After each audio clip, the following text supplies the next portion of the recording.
Hi guys, we are back, and today we're here for our first home run derby commentary.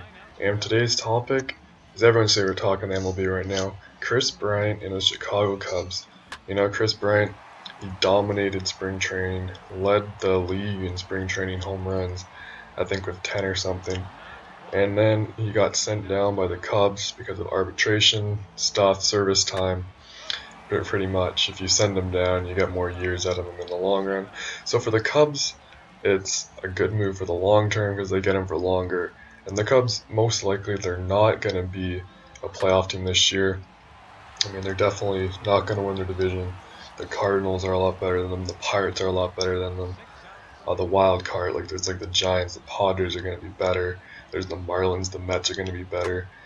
Because the Cubs maybe compete for wild card spot. Yes, if Brown's into the whole season, possibly, but I mean, it's not the worst thing in the world for him to go down to the minors and get some work in. I mean, other players have done it and it worked out for them in the past, but everyone has to be like Bryce Harper, coming to the major leagues right away. Is he ready for the major leagues? Yes, probably, but it doesn't mean that it's the right decision to bring him up.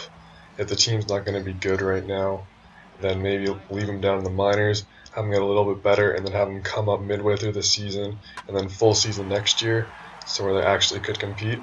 So that's from the Cubs' perspective, it makes sense, but from Bryant's perspective, I would be pretty mad because he pretty much had the best spring training he could have had, and now he is not even going to be in the MLB. He's not going to get to live his dream. He's not going to get to play for the Cubs every day. He's going to be back in the minors. Especially for him, I'm sure he wants his service time to get up as quickly as possible so he can hit free agency to get the biggest money he can to start his financial careers. But it's a hard situation because I know why they did it, but I would feel bad for him. And some people took him in fantasy. I mean, that has no bearing on anything. But I mean, for example, I took him in fantasy baseball. He already got sent down when I took him. I just sort of took a chance on him. But if someone took him really early, I feel bad for you because I thought he was going to make the team because the Cubs haven't won in forever. They haven't made the playoffs in forever.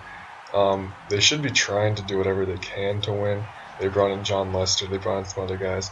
They should be trying to do as much as they can to win. And Kris Bryant's the best third baseman on that team. So in a way, it doesn't make sense for the Cubs when you think guys like Addison Russell are coming up, Javier Baez.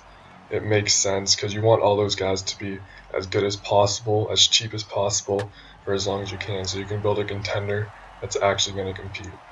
So yeah, pretty much those are my thoughts on this whole Kris Bryant and the Chicago Cubs situation. Let me know what you think about it in the comment section below, whether you think that they should have kept him up on the roster or send him back down. And please like the video and subscribe if you want to see more. And also in the comments, let me know what you guys want to hear about next. There's plenty of stuff going on in the league. So just let me know what you want to hear next, and I will see you guys later. Bye.